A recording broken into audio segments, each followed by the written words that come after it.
Durante a Segunda Guerra Mundial, milhões de soldados alemães foram feitos prisioneiros pela União Soviética. As estimativas do número de homens envolvidos variam dependendo das fontes. Por um lado, fontes soviéticas citam aproximadamente 2,4 milhões de prisioneiros alemães, enquanto os números alemães estimam que pouco mais de 3,5 milhões de homens foram aprisionados. Parte desta discrepância é explicada pelo fato de que os números alemães incluem soldados capturados de outras forças do eixo, incluindo os húngaros, mas na maioria das vezes essa diferença se deve simplesmente às grandes lacunas na manutenção de registros devido ao caos do pós-guerra.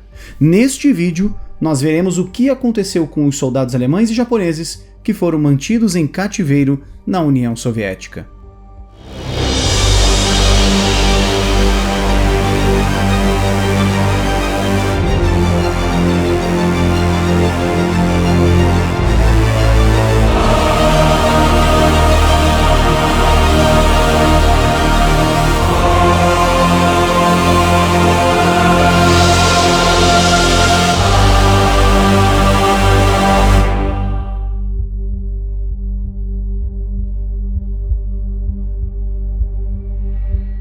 A captura em grande escala de soldados alemães pela União Soviética começou com um cerco e derrota da Alemanha em Stalingrado e continuou a crescer até a derrota final da Alemanha em 1945.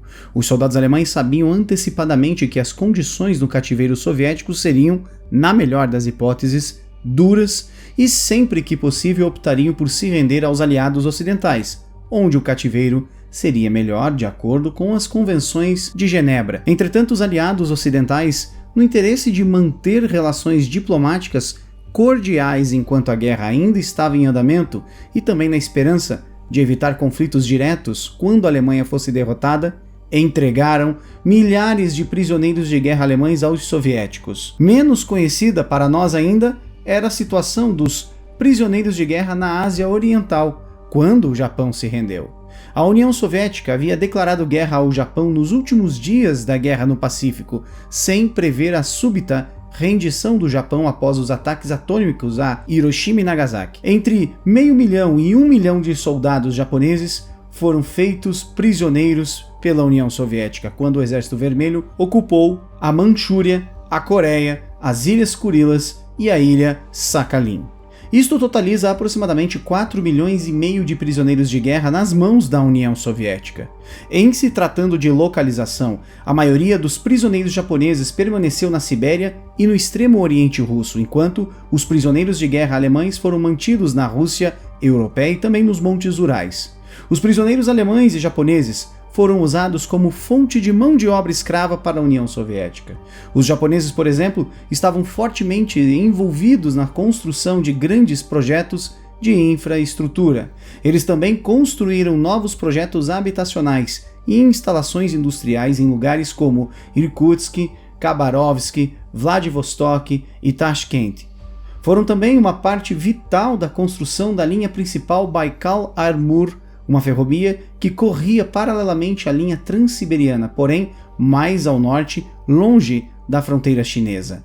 Segundo dados soviéticos, 26% dos prisioneiros de guerra japoneses foram enviados para trabalhar em indústrias florestais, 23,5% em mineração, incluindo a região de Donbass, na Ucrânia soviética, 12,2% em trabalhos agrícolas e pouco mais de 16% em projetos da indústria pesada e também da construção industrial e civil. Esses números se tornam ainda mais marcantes quando se considera o relativo subdesenvolvimento da Rússia asiática. Mas e enquanto isso, o que estava acontecendo na Rússia europeia com os prisioneiros de guerra alemães? Citando o ministro das Relações Exteriores soviético, Vyacheslav Molotov, ele disse que os prisioneiros de guerra alemães permaneceriam na União Soviética até que Stalingrado fosse reconstruída. E sim, eles reconstruíram Stalingrado, a cidade que havia sido quase completamente destruída durante a guerra. Entretanto, os prisioneiros de guerra alemães também foram trabalhar em outros lugares. Trabalharam para construir a indústria petrolífera georgiana, construíram aeroportos e casas em Vilnius e Tallinn, nas repúblicas bálticas, foram forçados a trabalhar nas minas de carvão de Donbass e construíram moradias e infraestrutura pública em todo o país, incluindo Leningrado e Moscou. O uso de mão de obra carcerária alemã era tão difundido que em 1947, 1 em cada 6 trabalhadores operários na União Soviética eram alemães e 1 em cada 4 trabalhavam na produção de materiais de construção. No que diz respeito à indústria de armas soviéticas, 20% dos metalúrgicos e 30% dos operários da indústria aeronáutica também eram alemães. A experiência industrial alemã estava sendo usada para impulsionar a indústria de armamento soviético. Enquanto isso, simultaneamente, os cientistas alemães capturados eram colocados para trabalhar em programas de foguetes balísticos e nucleares soviéticos. Sobre a vida diária dos prisioneiros, em resumo, as condições eram horríveis. Muitas vezes eles trabalhavam entre 10 e 14 horas por dia, apesar da exigência oficial de que deveriam trabalhar apenas 8 horas por dia. Isso sem incluir o tempo necessário para que eles pudessem caminhar até o seu local de trabalho, que poderia variar entre 5 e até 18 quilômetros de distância. Isso porque a União Soviética estava mal preparada para um número tão grande de prisioneiros e não tinham acomodações suficientes. Como resultado, as instalações existentes estavam superlotadas e em más condições. Por sua vez, muitos dos prisioneiros de guerra japoneses, no início de seu cativeiro, não tinham alojamentos e eram forçados a dormir ao ar livre. Isto, combinado ao fato de que não lhes forneceram roupa de inverno, fazia com que a hipotermia e outras doenças começassem a correr desenfreadamente entre os prisioneiros. Quanto à alimentação, no papel, eles eram bem alimentados, pois deveriam receber de 300 a 400 gramas de pão, 300 gramas de arroz, 100 gramas de milho, além de 50 até 100 gramas de carne ou peixe e mais de 600 gramas de vegetais e 20 gramas de açúcar por dia. Claro que tudo isso no papel. Na realidade, mesmo a maioria dos cidadãos soviéticos não comiam tão bem. Além disso, havia uma diferença entre a quantidade de alimentos que os prisioneiros japoneses receberiam em comparação com a recebida pelos alemães. No final das contas, a diferença no tratamento soviético dos alemães e dos japoneses pode ser evidenciado no número de mortes de prisioneiros de guerra. Fontes soviéticas afirmam que houve aproximadamente 350 mil mortes de prisioneiros alemães, de um total de 2,4 milhões, ou seja, cerca de 15%. Já as fontes alemãs reclamam um número de mortes de cerca de 1,3 milhões, de um total de 3,5 milhões de prisioneiros, isto é, cerca de 37%. Agora, vamos comparar isso com a taxa de mortalidade entre os prisioneiros de guerra japoneses. De acordo com o número soviético, entre 560 e 760 mil soldados japoneses foram feitos prisioneiros na União Soviética, dos quais aproximadamente 60 a 300 mil morreram em cativeiro.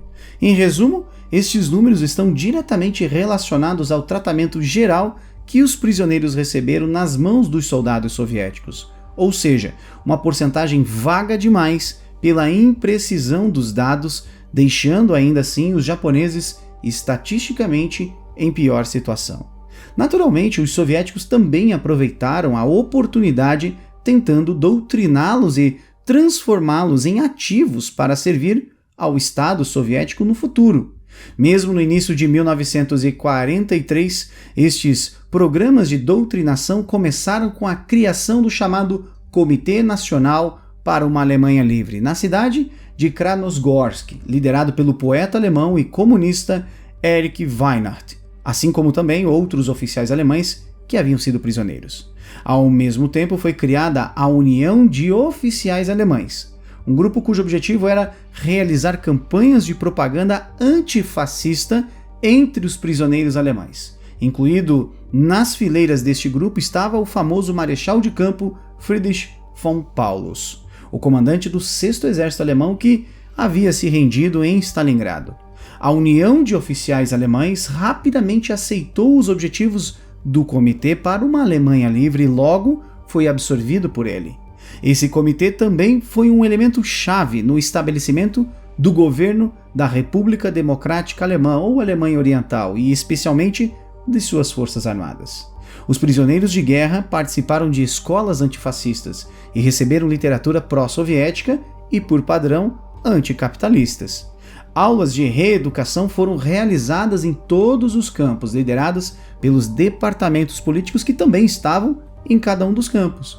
No final, a doutrinação em si não levou a resultados significativos entre a maioria dos prisioneiros, embora mais de 70% deles tenham participado de algumas aulas de reeducação ideológica, mas muitos só o fizeram para tirar proveito, claro, de melhores alimentos, redução do horário de trabalho, a capacidade também de enviar mais cartas para casa e até mesmo a oportunidade de ser repatriado mais cedo. Entretanto, para aqueles prisioneiros que levavam as aulas a sério, eles poderiam ser enviados para um treinamento ideológico adicional em centros maiores, em Moscou, Khabarovsk, Krasnoyarsk e outras grandes cidades. Estes prisioneiros retornaram aos campos para atuar como instrutores ideológicos e após a sua libertação, esperava-se que agissem no interesse do socialismo uma vez que retornassem então aos seus lares. Mas até que ponto isso foi realmente eficaz? Embora houvesse alguns casos registrados de prisioneiros de guerra japoneses cantando o célebre hino da Internacional Comunista em navios que os levavam para casa, na maioria das vezes parecia que a maioria dos prisioneiros era bastante indiferente à propaganda. Os ativistas foram minuciosamente investigados quando chegaram em casa e forneceram pouquíssima ajuda para a União Soviética. Já a repatriação era um processo longo e muitas vezes doloroso para os prisioneiros alemães, mas mesmo assim, em 1947, ele já estava acontecendo. Os primeiros a serem liberados e enviados para casa foram os mais fracos e doentes, ou seja, aqueles que no final não estavam em condições de trabalhar. Segundo uma carta de Molotov a Stalin, escrita em 1947, até 800 mil prisioneiros de guerra alemães já haviam sido enviados de volta à Alemanha e em 1949, quando a República Democrática Alemã foi criada, apenas cerca de 85 mil prisioneiros de guerra permaneceram nos campos soviéticos, dado bastante discrepante quando se comparado com os dados retratados no início aqui deste vídeo.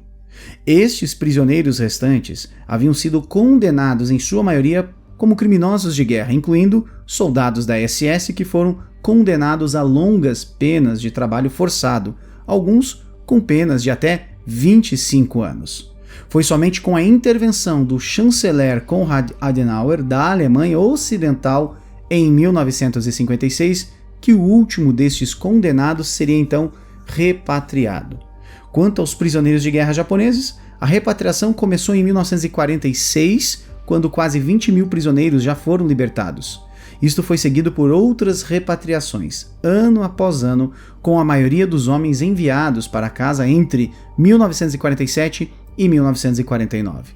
No entanto, os últimos prisioneiros de guerra japoneses restantes não foram enviados para casa até 1956, quando finalmente foi assinado um acordo entre a União Soviética e o Japão sobre o fim efetivo da guerra entre as duas nações. Mesmo antes do fim da guerra, Stalin havia dito aos aliados que precisaria de até 4 milhões de prisioneiros para serem utilizados na reconstrução do país, e isto se baseava num acordo alcançado na Conferência de Potsdam em relação às reparações. Esta mão de obra barata, quase gratuita, fornecida por estes prisioneiros foi fundamental para a reconstrução da economia soviética, também para o avanço da ciência e da tecnologia do país no contexto da Guerra Fria. Estes homens fazem parte da esquecida e obscura luta soviética pelo objetivo de se tornar uma superpotência global.